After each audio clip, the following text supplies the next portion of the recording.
Darius Johnson stood at the construction site, the sun beating down on his back, unaware that today would shatter everything he thought he knew about courage and sacrifice. Under the oppressive gaze of site manager Mr. Harris, a man whose prejudice cuts deeper than any steel beam, Darius is assigned to the most perilous tasks, forced to prove his worth in a world that seems determined to undermine him.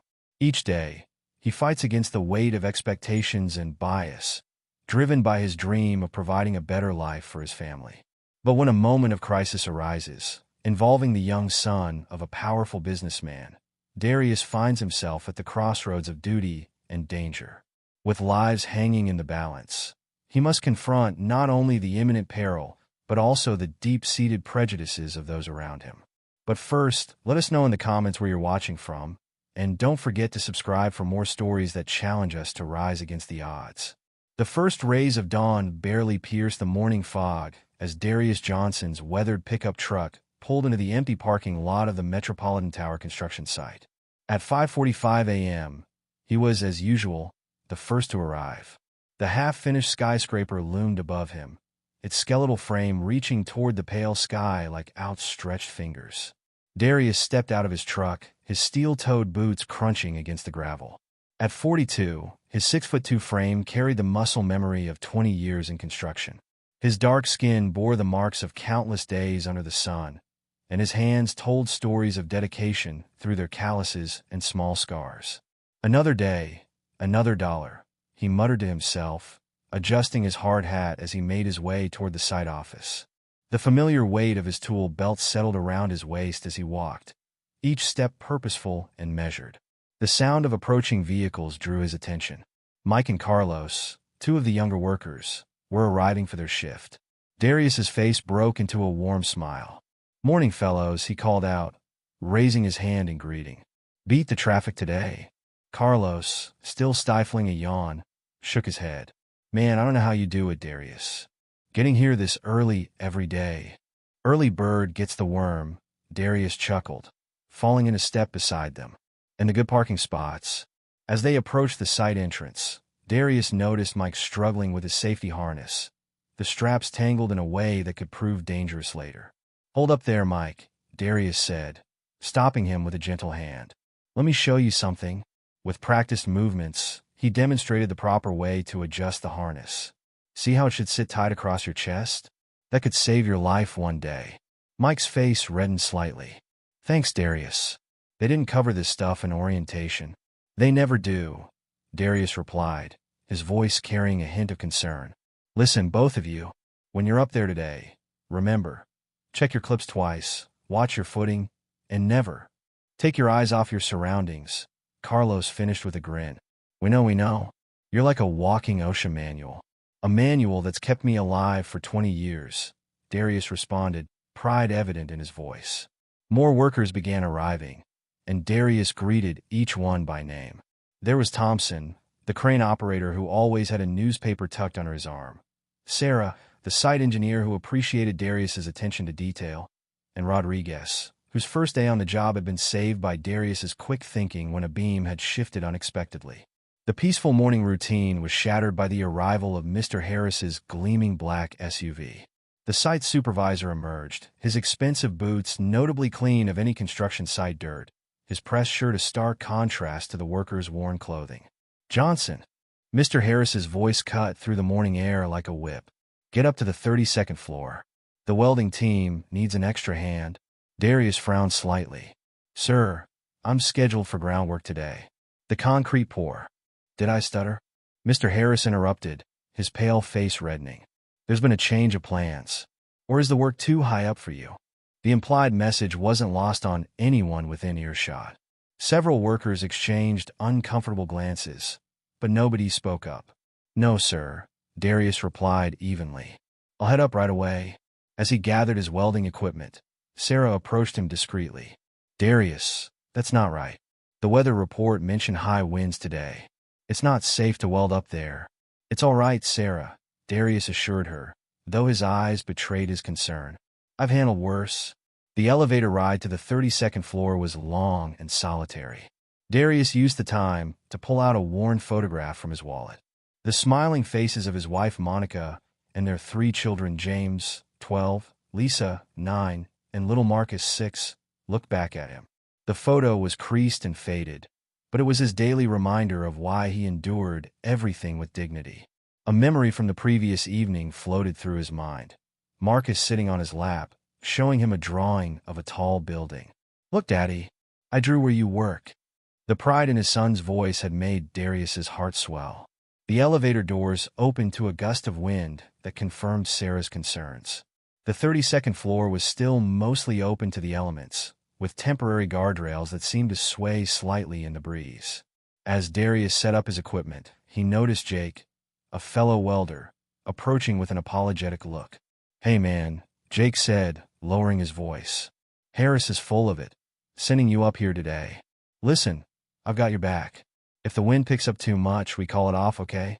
Safety first." Darius nodded gratefully. "Thanks, Jake. You're good people." "Nah, just returning the favor. Remember when you caught that mistake in my measurements last month? Saved me from a world of trouble." Their conversation was interrupted by the crackling of Darius's radio. "Johnson." Mr. Harris's voice came through, distorted but still sharp. "I don't hear any welding happening up there. Do I need to find someone more capable?" Darius keyed the radio. "No, sir. Starting now."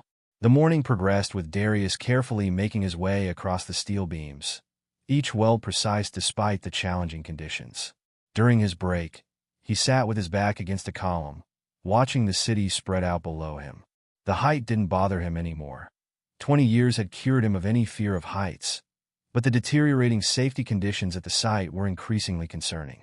His thoughts drifted to the previous night's conversation with Monica.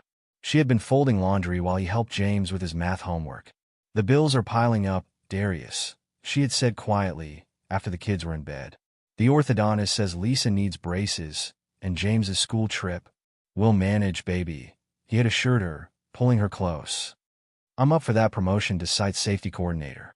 Mr. Harris can't ignore my experience forever." But they both knew the reality. In 5 years under Mr. Harris's supervision, Darius had watched younger, less experienced workers get promoted over him time and again. A loud metallic clang snapped Darius back to the present. Across the floor, a section of guardrail had come loose, now hanging precariously over the edge. Darius quickly secured his harness and moved to fix it, knowing that the next person might not notice the danger in time.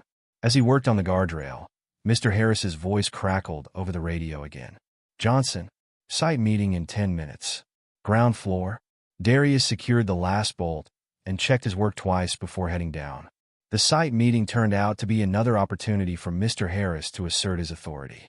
"Some of you," Mr. Harris announced to the gathered workers, his eyes fixing on Darius, "seem to think they know better than management about how this site should be run.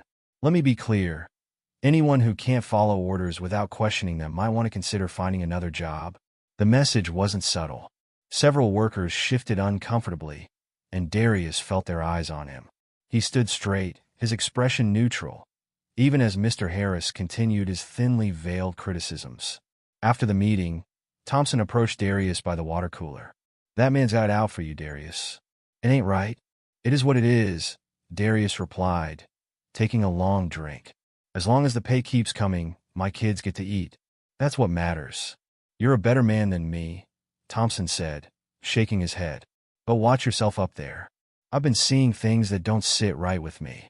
Loose materials, unsecured tools. Yesterday, I spotted a harness with worn straps still in circulation." Darius nodded grimly. He'd noticed the same things. The increasing number of near misses, the corners being cut to meet deadlines, the safety protocols being ignored.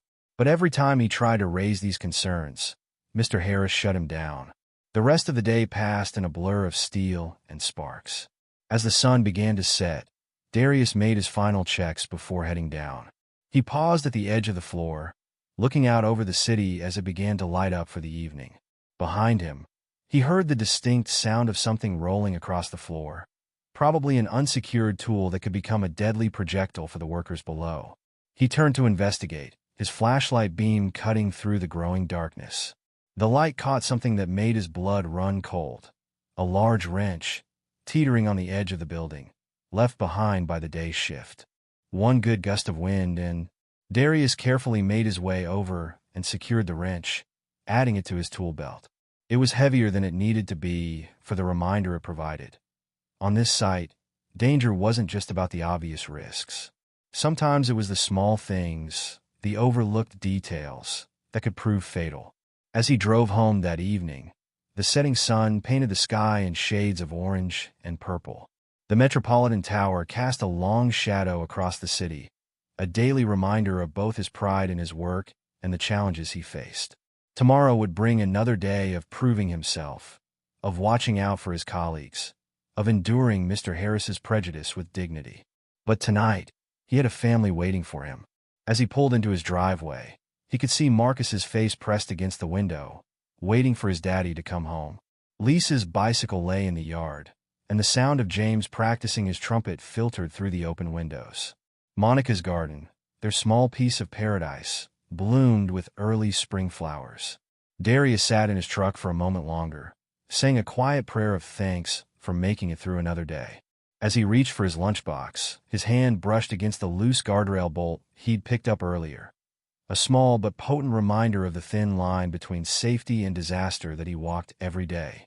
The front door opened, spilling warm light onto the porch, and Marcus came running out. "Daddy's home! Daddy's home!" Darius stepped out of his truck, leaving the dangers of the construction site behind for another day. But as he embraced his son, he couldn't shake the feeling that something was building at the Metropolitan Tower, something more dangerous than loose guardrails and unsecured tools. Something that would soon force him to choose between staying quiet and standing up for what was right. For now, though, he had dinner to eat, homework to help with, and bedtime stories to read. Tomorrow's challenges would wait until tomorrow. The morning sun had barely cleared the horizon when an unusual buzz of activity swept through the Metropolitan Tower construction site. Word had spread quickly. Robert Crawford, the CEO of another construction company, Crawford Development, and this project's primary investor, was making an unscheduled visit. Even more surprising was the news that he was bringing his 7-year-old son, Tommy. "This ain't a typical inspection," Thompson muttered to Darius as they watched workers scrambling to tidy up the site. "Crawford never shows up without notice." Darius nodded, adjusting his safety harness while observing the controlled chaos around him. The site had transformed in the past hour. Debris had been cleared, tools properly stored, and even Mr. Harris had traded his usual scowl for an artificial smile. "Look sharp, everyone," Mr. Harris's voice carried across the site. Mr. Crawford's car just pulled up. A sleek silver Mercedes rolled to a stop in the designated visitor parking space. The driver's door opened first, revealing Robert Crawford's imposing figure. Despite being in his late 40s, he moved with the energy of a much younger man. His tailored suit and polished Oxford shoes seemed at odds with the dusty construction environment, but his confident stride suggested he was no stranger to job sites. The back door opened, and out jumped Tommy Crawford, a small whirlwind of energy in a child-sized hard hat and a Batman t-shirt. His eyes immediately went wide at the sight of the towering cranes and skeletal structure reaching into the sky. Daddy, look how tall it is," Tommy exclaimed, pointing upward with unbridled excitement. "Can we go all the way to the top?" Mr. Crawford chuckled, taking his son's hand firmly in his. "Not today, sport. This isn't a playground. It's a serious workplace with lots of dangerous equipment." Workers straightened their postures as the pair walked past, offering respectful nods and greetings. Mr. Crawford's reputation preceded him. Unlike many developers, he was known for treating his workers fairly and maintaining high safety standards on his sites. "Wow!" Tommy gasped as a crane swung overhead, carrying a massive steel beam. "How does it not fall? Is that crane driver a superhero?"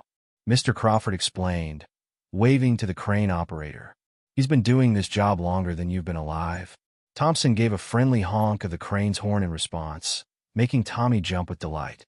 Mr. Harris hurried forward, hand extended. "Mr. Crawford, what a pleasant surprise. If I'd known you were coming." "That's precisely why I didn't announce it, Harris," Crawford interrupted smoothly. "I prefer to see things as they really are." His eyes swept across the site, taking in details that others might miss. "And today, I thought it was time for Tommy to see how these things work." Tommy was barely listening, his attention captured by everything around him.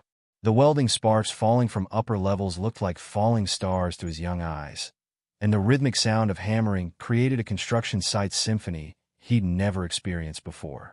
Mr. Crawford knelt down to Tommy's level, turning the boy to face him. His expression grew serious. "Tommy, I need you to promise me something very important.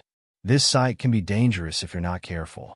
You must stay close to me or Mr. Harris at all times. No wandering off. No exploring on your own. Do you understand?" Tommy nodded solemnly, though his eyes still darted around with barely contained curiosity.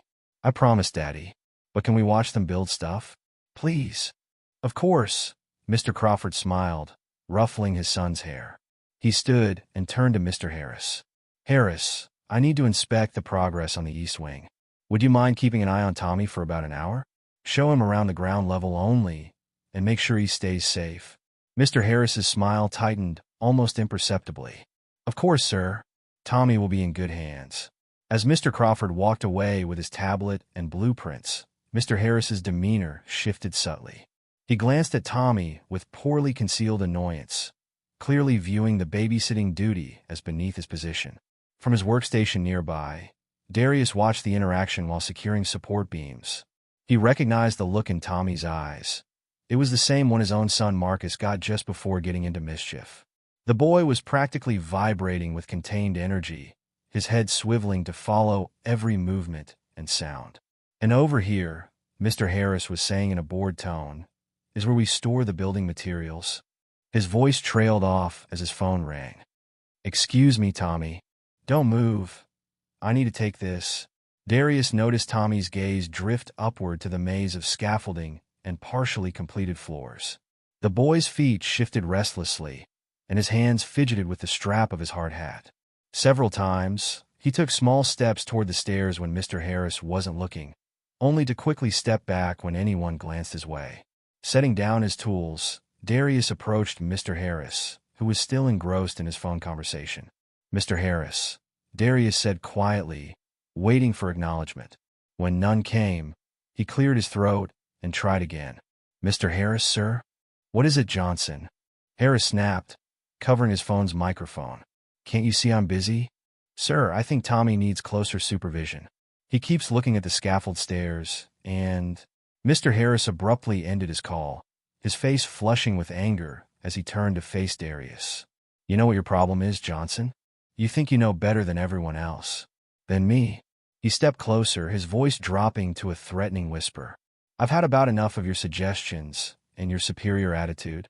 Darius held his ground, keeping his voice steady. "Sir, I'm just concerned about the boy's safety. He's showing all the signs of—" "Enough!" Mr. Harris's shout drew attention from nearby workers.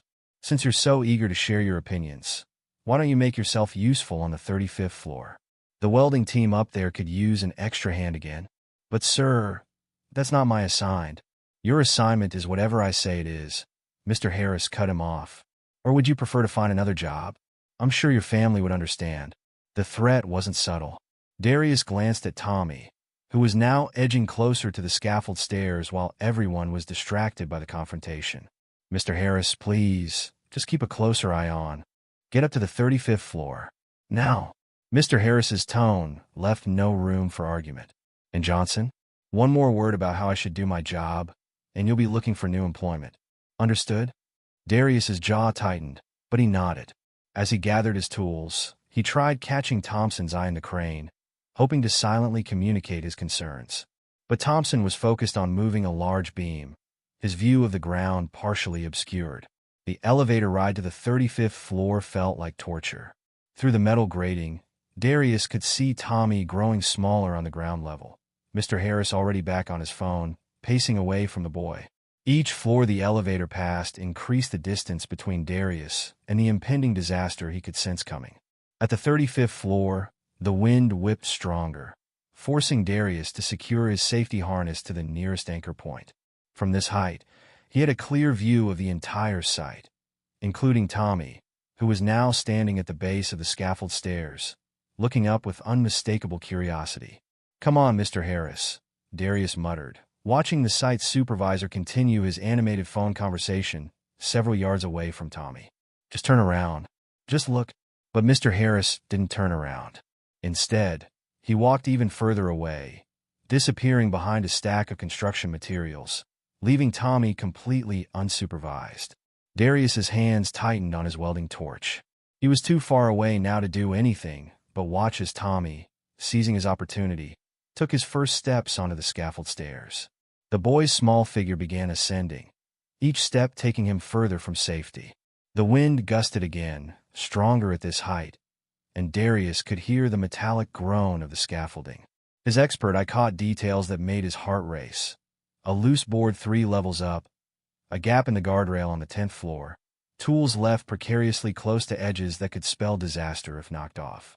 "Thompson," Darius shouted down to the crane operator, but his voice was lost in the wind and the distance. Abandoning his tools, he ran to the emergency stairwell. He had to get down, had to reach Tommy before. A cry of excitement drifted up from below. "Wow, I can see everything from here." Tommy's voice, carried by the wind, sent chills down Darius's spine. The boy was already several levels up, his Batman t-shirt visible through the metal framework as he continued to climb higher. Darius began his descent, moving as fast as safety would allow. Each second felt like an eternity. Each floor he passed a reminder of how far he still had to go. Above him, he could hear the distinct sound of small footsteps on metal stairs, growing closer to the dangerous sections he'd noticed earlier. The irony of the situation wasn't lost on him. Mr. Harris had sent him up here to punish him for speaking up, and in doing so, had removed the one person who might have prevented this situation. Now, that decision could cost them dearly. Tommy Crawford's small figure continued to climb the scaffolding, his Batman t-shirt fluttering in the increasing wind. Having reached the 15th floor, he paused to marvel at the view, completely unaware of the danger he was in. Below him, the construction site carried on its usual activities. Workers focused on their tasks, machinery humming, and Mr. Harris still nowhere in sight. "Look at all the tiny cars." Tommy called out to no one in particular, his voice barely audible over the wind. His small hands gripped the metal railing as he inched closer to the edge of the platform, drawn by curiosity to a section where the safety barrier was incomplete. Darius, still racing down the emergency stairs from the 35th floor, caught glimpses of Tommy through the framework. His heart nearly stopped when he saw where the boy was heading, a section they'd marked for barrier replacement just yesterday. The temporary rope barrier would be no match for a child's weight. Please stay put, Darius muttered under his breath, taking the stairs 2 at a time while still maintaining as much safety as he could. 20 years of experience told him exactly how this could end if he didn't reach Tommy in time. Thompson, up in his crane, was the first to notice something was wrong. From his elevated position, he had a clear view of Tommy approaching the dangerous section. He immediately hit the crane's horn in warning, but the sudden noise only startled the boy, making him jump slightly and step even closer to the edge. "Hey, what's that kid doing up there?" someone shouted from below. The cry caught the attention of other workers, who began looking up. Sarah, the site engineer, immediately grabbed her radio. "Emergency on level 15, unsecured child on the scaffold."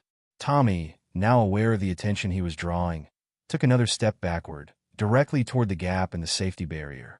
The wind, which had been steadily increasing all morning, gusted strongly, causing the scaffolding to sway slightly. "Daddy," Tommy called out, his voice now tinged with fear as he finally realized how high up he was. "Daddy." Darius had reached the 20th floor when he heard Tommy's cry. 5 more floors to descend, but he could see the situation deteriorating rapidly. The boy was now just feet away from the gap, and the wind was growing stronger. "Hey," someone shouted from below. "Don't move. Stay exactly where you are." But Tommy, startled by the voice, spun around too quickly. His foot caught on an uneven section of the platform, and he stumbled backward.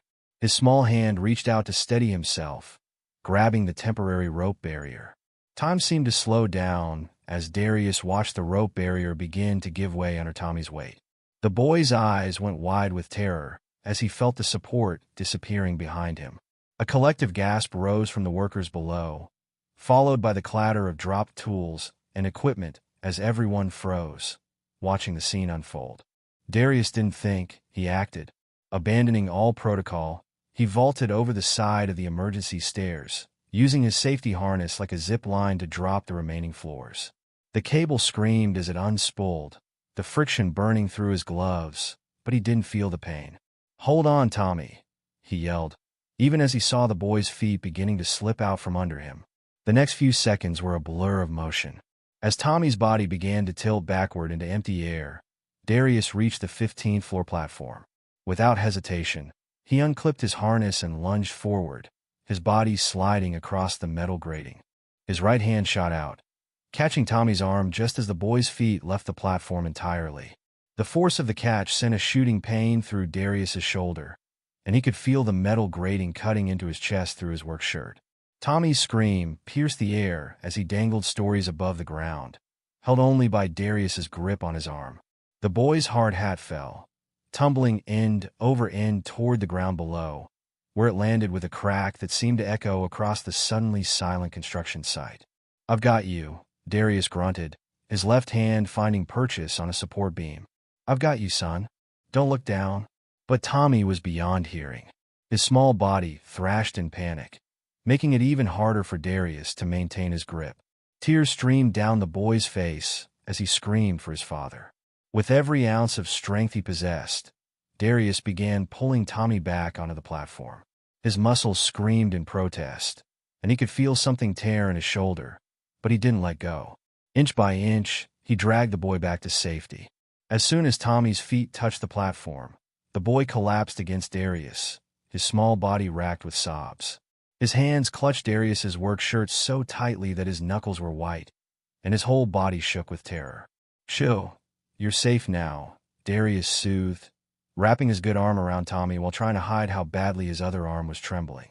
"You're okay. I've got you." The sound of running footsteps announced the arrival of other workers who had rushed up to help. Sarah reached them first, her face pale with shock.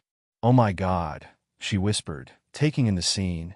The broken rope barrier, the scratches on the platform where Darius had slid, the visible trembling of both Darius and Tommy. "Get a first aid kit," Darius managed to say through gritted teeth. His shoulder was on fire, and he could feel blood seeping through his shirt where the metal grating had cut him. Tommy's sobs had quieted to hiccups, but he refused to let go of Darius. "I want my daddy," he whimpered. "I'm sorry. I'm so sorry. What the hell is going on here?" Mr. Harris's voice boomed across the platform as he finally arrived, his face purple with rage. He took in the scene with narrowed eyes, focusing immediately on Darius holding Tommy. "Johnson, get your hands off Mr. Crawford's son immediately." He stormed forward, reaching for Tommy. The boy cried out in fear and clung tighter to Darius. "No, he saved me. Don't make me let go." But Mr. Harris wasn't listening. "I sent you to the 35th floor. What are you doing down here? This is a clear violation of direct orders and safety protocols." "Sir," Sarah tried to intervene, "Darius just saved Tommy's life. He was about to fall." "Fall? On my sight?" Mr. Harris's face grew even redder. "That's impossible. I was watching him the entire time." A murmur of disbelief rippled through the gathered workers. Thompson's voice carried down from his crane. "Like hell you were. You were on your phone the whole time." "Silence," Mr. Harris roared. He turned back to Darius, who was still sitting on the platform, one arm protectively around Tommy while the other hung uselessly at his side. "Johnson, you're fired. Pack your things and get off my site immediately." A collective gasp went up from the workers. Sarah stepped forward again. "Mr. Harris, you can't be serious. Darius just prevented a tragedy." "What I see," Mr. Harris snarled, "is an employee who disobeyed direct orders, abandoned his assigned post, and put Mr. Crawford's son in danger through his reckless actions. Security will escort you out, Johnson." Darius finally spoke, his voice steady despite the pain he was in. "Sir, with all due respect, I tried to warn you about Tommy's safety. If you had just listened." "How dare you?" Mr. Harris cut him off. "You're lucky I don't have you arrested for endangering a child. Now get up and leave." The tension on the 15th floor platform was thick enough to cut with a knife. Mr. Harris stood with his chest puffed out, face still red with anger, as he tried to regain control of the situation. "Everyone back to work," he bellowed, his voice echoing off the steel beams. "This isn't a theater show. Time is money, people. The gathered workers remained frozen in place, their faces a mixture of shock and disbelief. Tommy, still trembling from his near-death experience, had finally been pried away from Darius and stood clutching the sleeve of his Batman t-shirt, tears streaming down his face. "Come on, Tommy," Mr. Harris said, his voice artificially sweet as he grabbed the boy's shoulder. "Let's get you somewhere safe while we wait for your father." Mike, one of the younger workers Darius had trained, suddenly stepped forward. His hands were shaking, but his voice was steady. "This isn't right, Mr. Harris. We all saw what happened. Darius saved Tommy's life." Mr. Harris's head snapped around, his eyes narrowing dangerously. "Would you like to join Mr. Johnson in the unemployment line, Martinez? Because that can be arranged." Mike's courage wavered under the supervisor's threatening glare, but he stood his ground. "Sir, he was just—" "One more word," Mr. Harris hissed, "and you'll never work construction in this city again. Is that clear?" The threat hung in the air like a toxic cloud. Mike's shoulders slumped as he stepped back, unable to meet Darius's eyes. Darius stood quietly, his injured shoulder throbbing, as he began gathering his tools. His calloused hands trembled slightly as he picked up his well-worn tool belt, the same one he bought when he first started in construction 20 years ago. Each movement sent sharp pain through his shoulder, but he forced himself to continue, maintaining his dignity even as his world crumbled around him. "Darius," Tommy's small voice cracked with emotion. "Please don't go. Please." The boy tried to run back to Darius, but Mr. Harris's grip on his shoulder tightened. "That's enough, Tommy. Mr. Johnson is leaving, and he's not coming back." "No." Tommy struggled against Mr. Harris's hold. "He's a hero. Let me go." "Darius." The boy's cries echoed through the half-completed building, bouncing off steel and concrete until they seemed to come from everywhere at once. Workers on other floors stopped what they were doing, looking up at the commotion. "I said move," Mr. Harris snapped, practically dragging Tommy toward the stairs. "Security, escort Mr. Johnson out. Now!" As the security guards approached apologetically, Darius straightened his spine, refusing to be pushed out like a criminal. He walked under his own power, his head held high despite the humiliation burning in his chest. Behind him, Tommy's voice grew more desperate. "Darius, don't go. Please. You're my hero." The words struck Darius like physical blows, each one making it harder to maintain his composure. As he reached the stairs, he allowed himself one last look back. Tommy was still struggling against Mr. Harris's grip, his face red from crying, while the other workers stood in uncomfortable silence. Sarah, the site engineer, caught his eye and mouthed, "I'm sorry," before quickly looking away. Thompson, up in his crane, gave a small salute, a gesture of respect that nearly broke Darius's carefully maintained control. As Darius descended the stairs, he could hear the whispers starting. Workers on various floors stopped to watch him pass, their conversations barely audible but clear enough. "Can't believe they're firing him for saving a kid. Harris has gone too far this time. Somebody should report this. Did you see how he caught the boy? Like a superhero." At ground level, Rodriguez had his phone out, seemingly focused on some paperwork, but clearly recording the scene. Several other workers were doing the same, their phones partially hidden, but lenses gleaming in the morning sun. Darius walked to his locker, the security guards following at a respectful distance. As he cleaned out his few personal belongings, a family photo, his spare work gloves, a half-empty bottle of water, he could hear more whispers behind him. "This ain't right," someone muttered. Harris was the one who wasn't watching the kid. Somebody should tell Mr. Crawford the truth. "You saw how Harris threatened Mike. He'll fire anyone who speaks up." Darius closed his locker for the last time, the metal doors clang feeling somehow final. 20 years of dedication, of showing up early and staying late, of mentoring younger workers and maintaining the highest safety standards, all ended because he'd done exactly what any decent human being would do. The drive home was a blur. His shoulders screamed in pain with every movement, but the physical discomfort was nothing compared to the weight in his chest. How would he tell Monica? How would they manage without his income? Lisa's braces, James's school trip, Marcus's upcoming birthday. All the plans they'd made now seemed to evaporate like morning dew.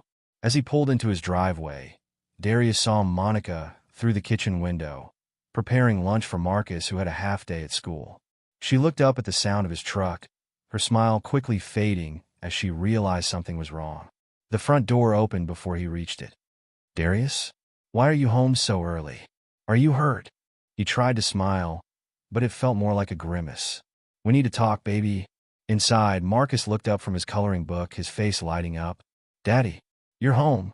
"Hey, champ," Darius managed, ruffling his son's hair with his good hand. "Why don't you go play in your room for a bit? Daddy needs to talk to Mommy." Once Marcus was out of earshot, the whole story poured out. Monica listened in stunned silence as Darius described Tommy's climb, the rescue, and Mr. Harris's reaction. By the time he finished, tears were streaming down her face, though she tried to hide them. "So that's it," she whispered. 20 years of service, and they just fire you? For saving a child's life." Darius slumped in his chair, the events of the morning finally catching up with him. "I couldn't let him fall, Monica. He's just a little boy, not much older than Marcus." "Of course you couldn't," Monica said fiercely, wrapping her arms around him while being careful of his injured shoulder. "You did the right thing. We'll figure something out. We always do." Back at the construction site, the story was spreading like wildfire. Sarah had downloaded copies of the security camera footage before it could mysteriously disappear, and Thompson had used his elevated position in the crane to take photos of the entire incident, including the broken safety barrier that should have been replaced days ago. The workers gathered in small groups during their lunch break, their conversations focused on nothing else. "Did you see how fast Darius moved? If he hadn't been there, Harris is trying to cover his own ass. That boy would be dead if not for Darius." Mr. Harris stalked through the site, breaking up any groups he saw talking, but he couldn't stop the spread of information. By early afternoon, the story had reached other construction sites in the city. Workers from neighboring projects were calling their friends, sharing the video, expressing their outrage. Meanwhile, Mr. Crawford had finally returned to the ground floor, having been delayed by an urgent call from the project investors. Mr. Harris intercepted him before he could reach Tommy, who was being watched by Sarah in the site office. "Mr. Crawford," Harris began, his voice oily with fake concern, "I need to inform you about a serious incident involving your son and one of our former employees." Crawford's face darkened. "Former employees?" "Yes, sir. I had to terminate Darius Johnson immediately. His reckless behavior put Tommy in serious danger. He abandoned his assigned post on the 35th floor, violated multiple safety protocols, and that's not true." Tommy's voice rang out from the site office doorway, where he stood with Sarah. His face was still tear-stained, but his eyes blazed with anger. "Darius saved my life. Mr. Harris is lying." Mr. Harris's face paled slightly. "Tommy, you're upset and confused. What you think you saw?" "I'm not confused," Tommy shouted, his small fists clenched. "You were supposed to watch me, but you were on your phone. You ignored me. And when I got scared up there, Darius saved me. He caught me when I was falling." Robert Crawford's expression had grown increasingly thunderous as he listened to his son. "Falling," he said quietly, his voice carrying a dangerous edge. "Harris, explain." "No." But before Mr. Harris could respond, Sarah stepped forward, her tablet in hand. "Mr. Crawford, I think you should see this." She pulled up the video that was now circulating among the workers. The footage was crystal clear. The heart-stopping moment when Tommy nearly fell, Darius's heroic rescue, and Mr. Harris firing Darius while Tommy sobbed and protested. With each passing second of the video, Mr. Crawford's face grew darker. By the time it ended, Mr. Harris had taken several steps backward, as if trying to physically distance himself from the evidence of his negligence. "Sir, I can explain," he began, but Crawford held up a hand, silencing him. "My son," Crawford said, his voice shaking with barely controlled rage, "nearly died today because you were too busy on your phone to do the one thing I asked of you. And then you fired the man who saved his life. Mr. Crawford, you don't understand the full situation." "Oh, I think I understand perfectly," Crawford cut him off. "The question is, do you understand what's about to happen?" Sarah, the site engineer, stepped forward first. "Mr. Crawford," she said, her voice steady despite her obvious nervousness, "there's something else you should know. What happened today, it's not an isolated incident." Harris's face went pale. Sarah, remember what we discussed about team loyalty. Loyalty? Another voice cut through the tension. It was Mike, the young worker who had tried to defend Darius earlier. Is that what you call threatening to blacklist anyone who speaks up? The dam had broken. Workers began stepping forward, each with their own story to tell. Darius warned him about the loose guardrails last week, one worker said. Harris ignored him and wrote him up for insubordination. Thompson called down from his crane, his voice carrying clearly. Remember the incident with the faulty crane cable? Darius spotted it during his morning check, but Harris accused him of trying to slow down the project. He always gave Darius the most dangerous assignments, Rodriguez added, his phone still recording. Always with some excuse about how he was the most experienced. But we all knew the real reason. Crawford's expression darkened with each new revelation. The real reason? He asked, though his tone suggested he already knew the answer. Sarah stepped forward again, tablet in hand. I've been keeping records, sir. Incident reports, work assignments, safety violations. There's a clear pattern of discriminatory treatment. Darius was passed over for promotion 3 times despite having the most experience. He was routinely assigned to the most hazardous tasks without proper backup. His safety concerns were consistently dismissed or met with disciplinary action. Harris's face had gone from pale to ashen. These are baseless accusations. I have always maintained the highest professional standards. Professional standards? Crawford's voice cut through the air like a whip. Let's talk about professional standards, Harris. Where were your professional standards when you were on the phone instead of watching my son? Where were they when you ignored safety concerns that could have cost lives? Where were they when you fired a man for saving my child's life? The site supervisor took a step backward, colliding with the door frame. Sir, I can explain everything if you'll just... Oh, you'll explain everything, Crawford assured him, pulling out his phone. But not just to me. He dialed a number, putting the call on speaker. Janet? Get me George Matthews, CEO of Metropolitan Construction, immediately. And call OSHA. We need a full site inspection immediately. Also, contact HR and legal. We have a situation that requires immediate attention. Harris's face went through a range of emotions. Fear, anger, desperation. Mr. Crawford, please, let's discuss this privately. I'm sure we can come to an understanding. An understanding? Crawford's laugh was without humor. The only thing I understand is that you put my son's life at risk through your negligence, then tried to cover it up by firing the man who saved him. And now I'm learning this is just the tip of the iceberg. He turned to Sarah. How long have you been documenting these incidents? Nearly 2 years, sir, she replied, scrolling through her tablet. I started keeping records after the 3rd time Darius reported safety violations that were ignored. I have dates, times, witness statements. Excellent, Crawford nodded. Send everything to my office immediately. And Harris? He turned back to the site supervisor, who seemed to be shrinking under the collective gaze of his workers. Consider yourself suspended, effective immediately. Security will escort you off the premises. Suspended? Harris sputtered. You can't. I can, and I am. Pending a full investigation into your conduct, your access to all development sites is revoked. Crawford's voice was ice cold. And if even half of what I'm hearing is true, suspension will be the least of your worries. The same security guards who had escorted Darius out earlier now stood uncertainly near Harris. The irony of the situation wasn't lost on anyone. Sir, one of the guards said to Crawford, should we collect his site credentials now? Immediately, Crawford confirmed. And I want all his files secured before he can access them. Sarah, please supervise that process. As the reality of his situation sank in, Harris's composure finally cracked. This is all Johnson's fault, he burst out. He's been undermining me from the start, turning the workers against me. No, Mr. Harris, Tommy spoke up, his young voice carrying a wisdom beyond his years. This is your fault. Darius was nice to everyone. You were the mean one. A murmur of agreement ran through the gathered workers. More people were stepping forward now, eager to share their experiences.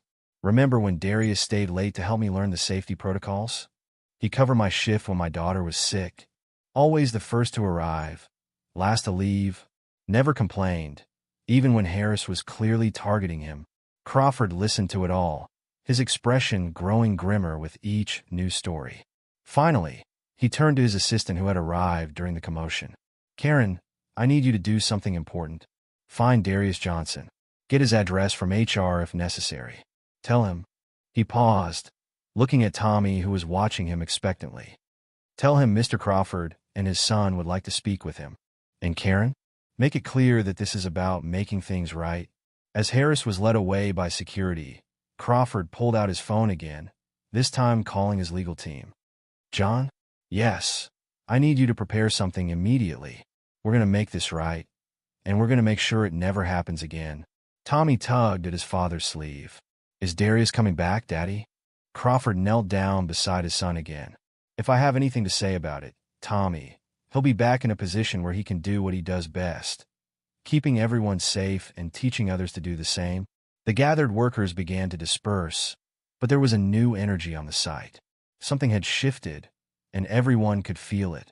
The truth had finally come to light, and with it came the promise of change. As Sarah coordinated with security to secure Harris's files, she paused to look at the last photo on her tablet. A shot of Darius training new workers, his patient smile and careful instruction evident even in the still image.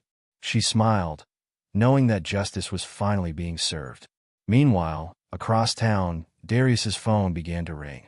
He stared at the unknown number, unaware that the call would change not just his life, but the lives of countless others who would benefit from the changes his story would bring about. The Metropolitan Tower stood silent against the afternoon sky, its incomplete structure a testament to work yet to be done. But now, perhaps, that work would be carried out with the respect, safety, and dignity that everyone deserved. And it all started because one man refused to look the other way when he saw something wrong. Tommy looked up at the building, then at his father. Daddy, can we make sure everyone knows what Darius did? Not just today, but all the other good things too. Crawford smiled, ruffling his son's hair. Yes, Tommy. I think it's time everyone knew the truth about Darius Johnson. And as the sun began its descent over the city, casting long shadows through the building's framework, a new chapter was about to begin. One that would reshape not just the Metropolitan Tower, but the very foundation of how things were done in the construction industry. All because one man had the courage to do what was right, no matter the cost. The morning sun cast long shadows through the Metropolitan Tower's skeletal frame as workers gathered in the makeshift assembly area at ground level. The mood was different from any other morning. There was an electricity in the air, a sense that something important was about to happen. Darius Johnson stood at the back of the crowd, still uncertain about why he had been called back to the site. His wife Monica stood beside him, gripping his hand tightly. His shoulder was still sore from the rescue, but the physical pain was nothing compared to the emotional turmoil of the past few days. Robert Crawford stood on a temporary platform, commanding attention without having to ask for it. Beside him stood Tommy, wearing a new Batman t-shirt and practically bouncing with excitement.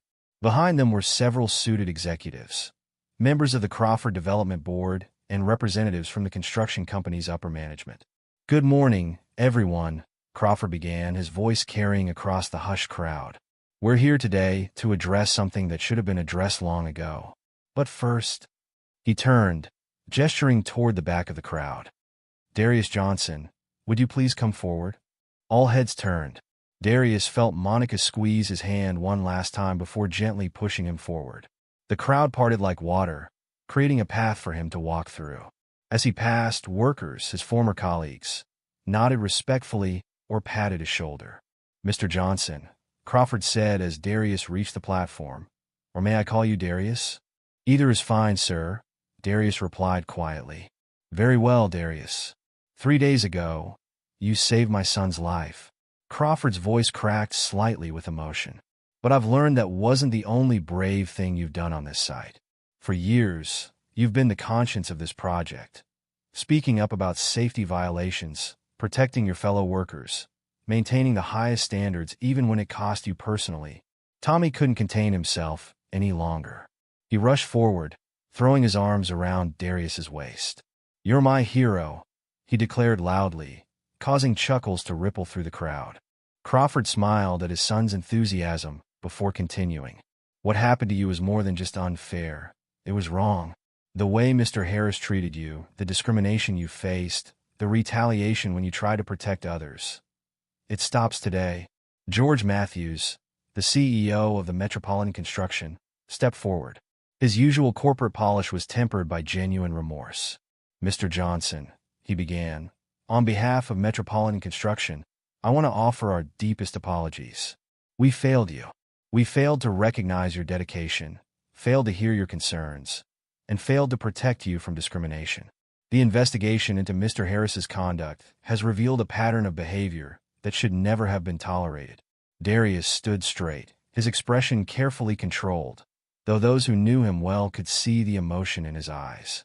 Matthews continued, Mr. Harris has been terminated, effective immediately. His actions, particularly his treatment of you and his negligence regarding Tommy's safety, were inexcusable. But the problem goes deeper than one man.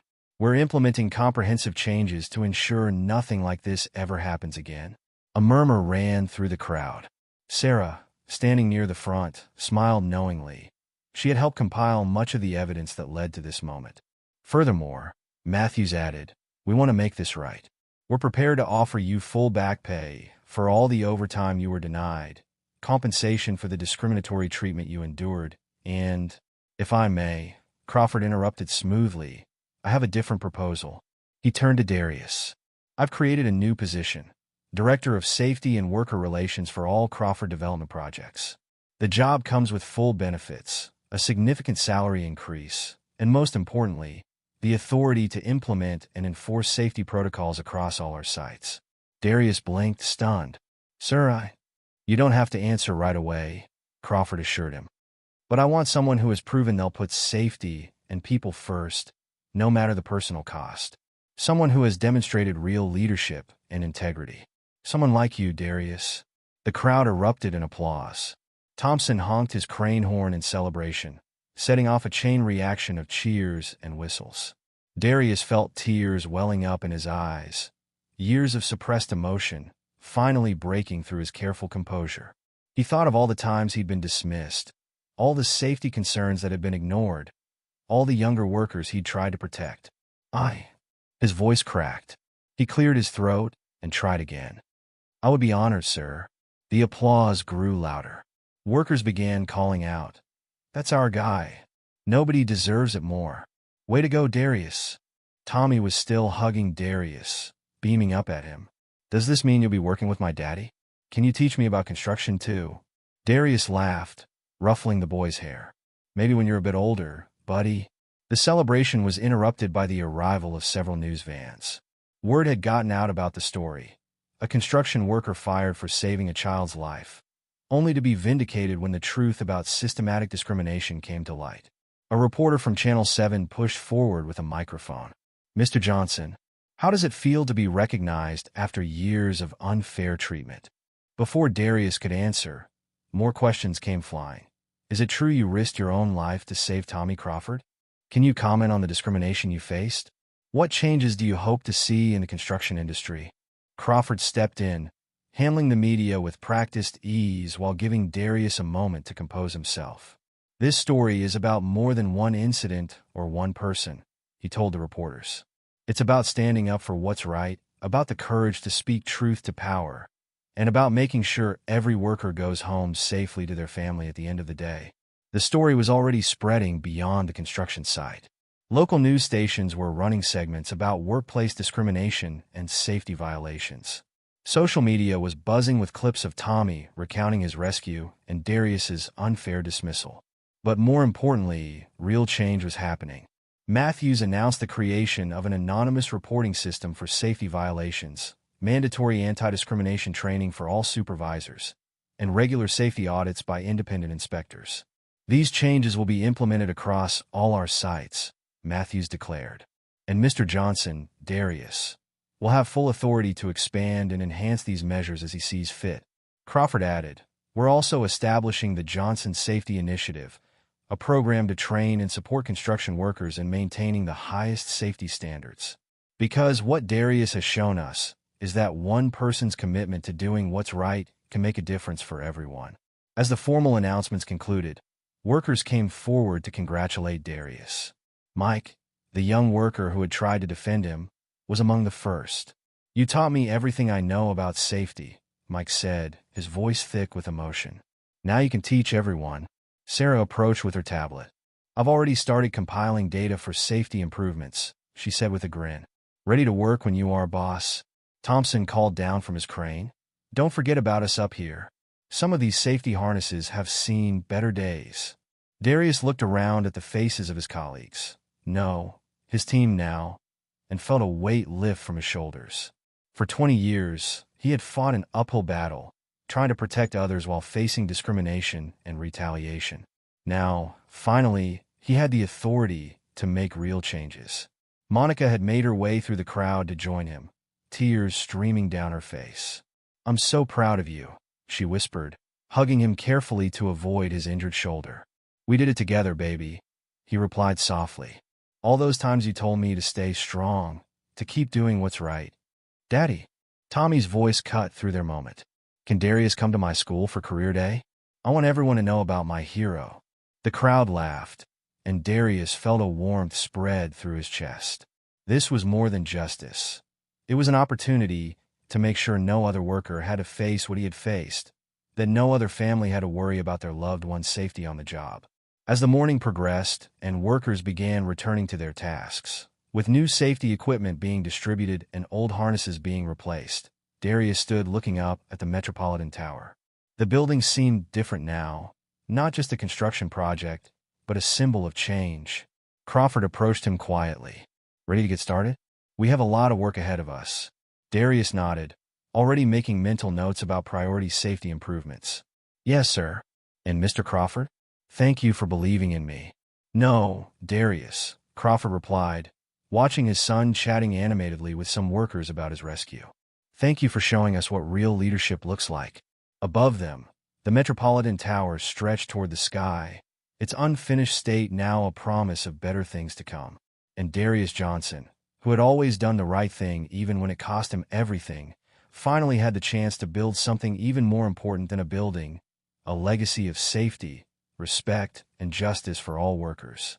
The morning sun caught the steel beams above, creating a pattern of light and shadow that seemed to point toward the future. A future that, thanks to one man's courage and integrity, would be safer and more just for everyone who worked to build it. In the end, Darius not only fights for his own dignity, but also for the safety of a child and the respect of his peers. His journey teaches us about the strength of character and the importance of community. What do you think is the most important quality someone can possess when facing adversity? Share your thoughts in the comments below, and remember to subscribe for more inspiring stories that resonate with us all.